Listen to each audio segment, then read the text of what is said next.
নমস্কার, কেমন আছেন সবাই? আরপি ফ্যামিলি কুকিংয়ে আপনাদের সবাইকে স্বাগত জানাই। আজকে রান্না করব এঁচোড়। আমি হাতে সর্ষের তেল লাগিয়ে নিলাম, এঁচোড়টা কাটবো এবার।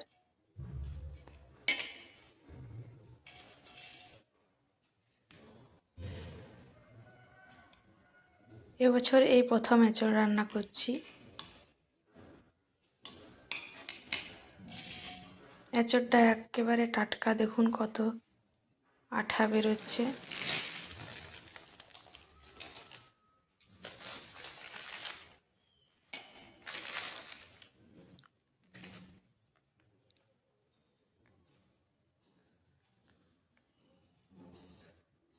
কাটতে কাটতে কত আঠা বেরোচ্ছে দেখুন।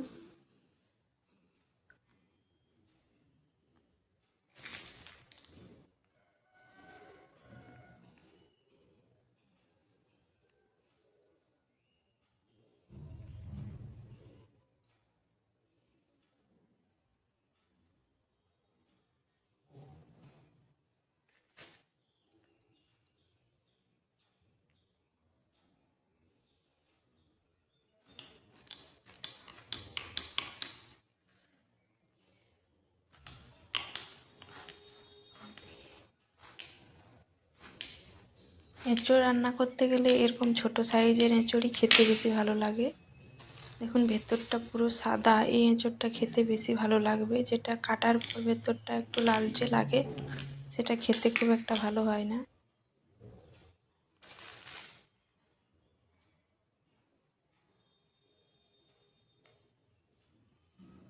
এঁচোড় ভালো কিনা চেনার এটাই উপায়, কাটার পরে ভেতরটা যদি সাদা মনে হয় তাহলে জানবেন এটা ভালো এঁচোড়।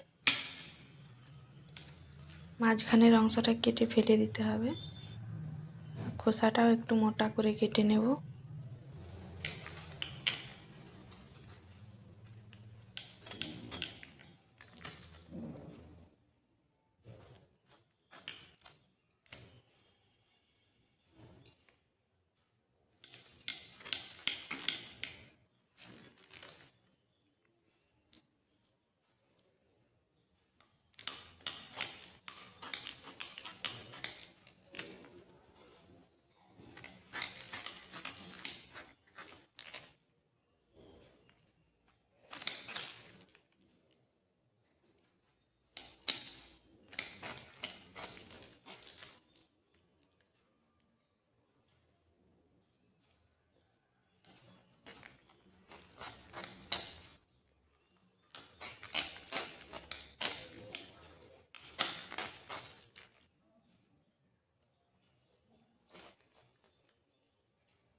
খোসাটা ছুলে নিয়েছি, এবার ছোট ছোট পিস করে নেব।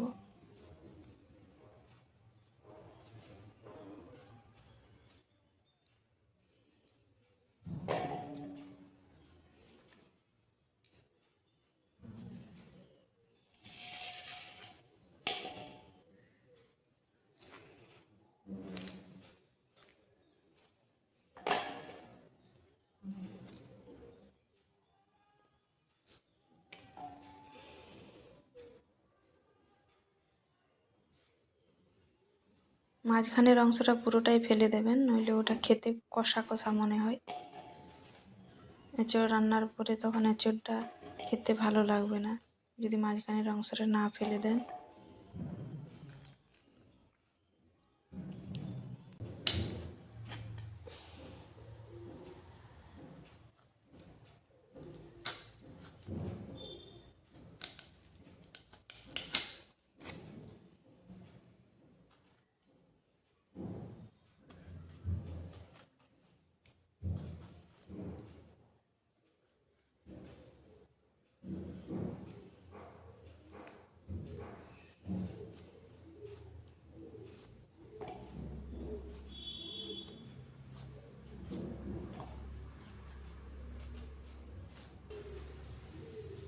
আমার সমস্ত এঁচড় কাটা হয়ে গেছে। এই দেখুন, এবার এটা সেদ্ধ করে নেব। এঁচড়টা সেদ্ধ বসিয়ে দিয়েছি, তখন টমেটো আর পেঁয়াজটা কেটে নিই।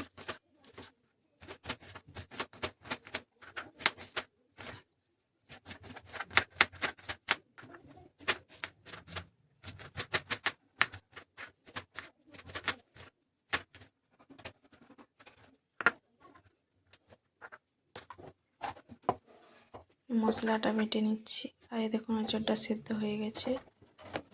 এবার কড়া বসিয়ে দিয়েছি, এখানে সব মশলাগুলো নিয়ে নিয়েছি।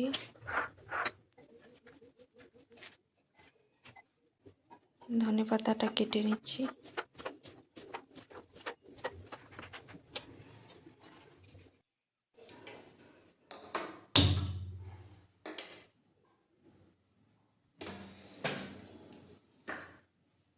কড়া গরম করে কড়ার মধ্যে দিয়ে দেব সর্ষের তেল, তেজপাতা আর পেঁয়াজ। দিয়েছি। সর্ষের তেল গরম করে তেজপাতা আর পেঁয়াজটা ভেজে নিচ্ছি।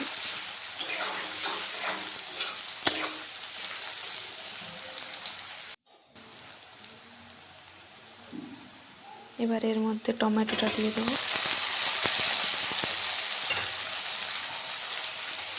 পাকা লঙ্কা 4টে দিয়ে দিলাম।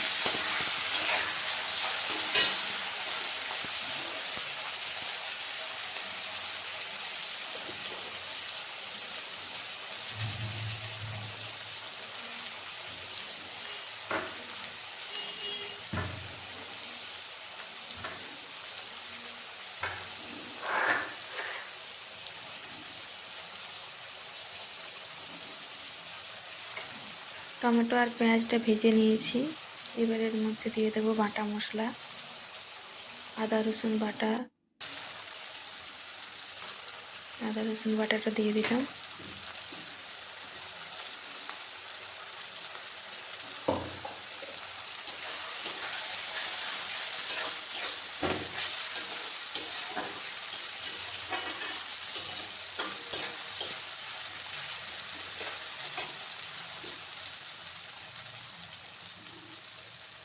নুন দিয়ে দিলাম, হলুদ দিয়ে দিলাম, লঙ্কার গুঁড়ো দিয়ে দিলাম। এবার জিরে গুঁড়ো দিয়ে দিলাম। এবার ধনে গুঁড়ো দিয়ে দিলাম। সমস্ত মশলা দেওয়া হয়ে গেছে। এবার মশলাটা ভালো করে কষে নিতে হবে।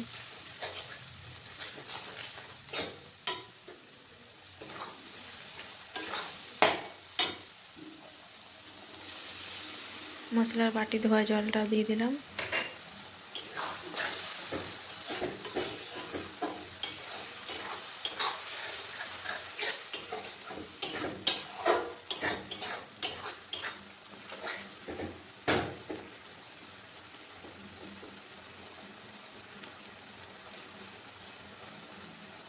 টমেটোটা মশলার সাথে ভালো করে মিশিয়ে নিতে হবে, এতে রান্নাটার স্বাদ ভালো হয়।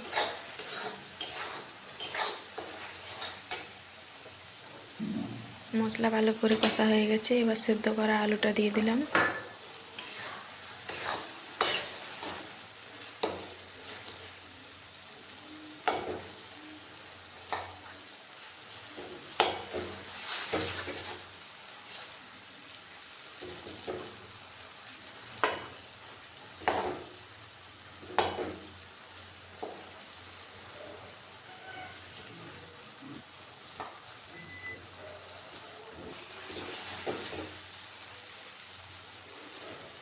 আলুটা একটু ছোট ছোট করে নিয়েছি।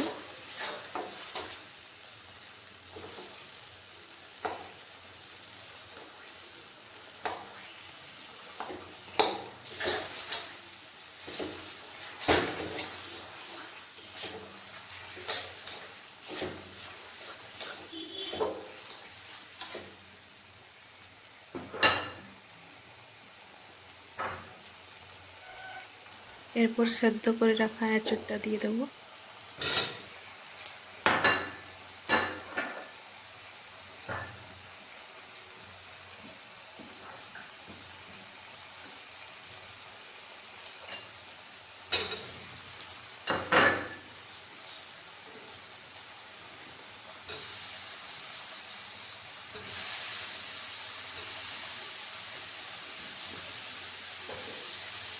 এঁচোড় রান্নার সময় এঁচোড়টা প্রথমে সেদ্ধ করেই রান্না করবেন, তাহলে এঁচোড় রান্নাটার স্বাদ ভালো হবে।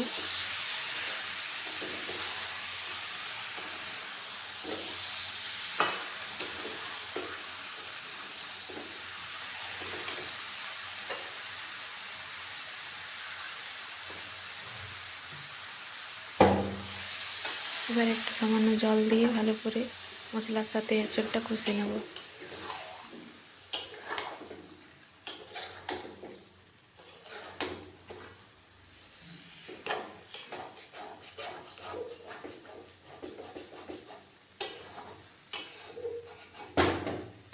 এভাবে এঁচোড় রান্না করলে মাছ মাংস ফেলে আপনাদের বাড়ির সবাই খাবে।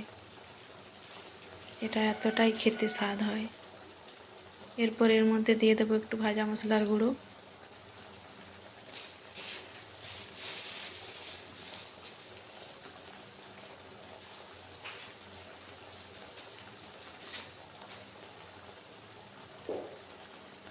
এই ভাজা মশলার মধ্যে আমি দিয়েছি এলাচ, দারচিনি আর তেজপাতা শুকনো কলায় ভেজে গুঁড়ো করে নিয়েছি।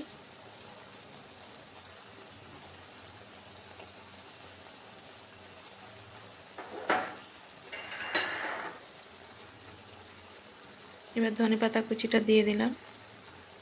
এবার নামিয়ে নেব, আমার রান্না রেডি হয়ে গেছে।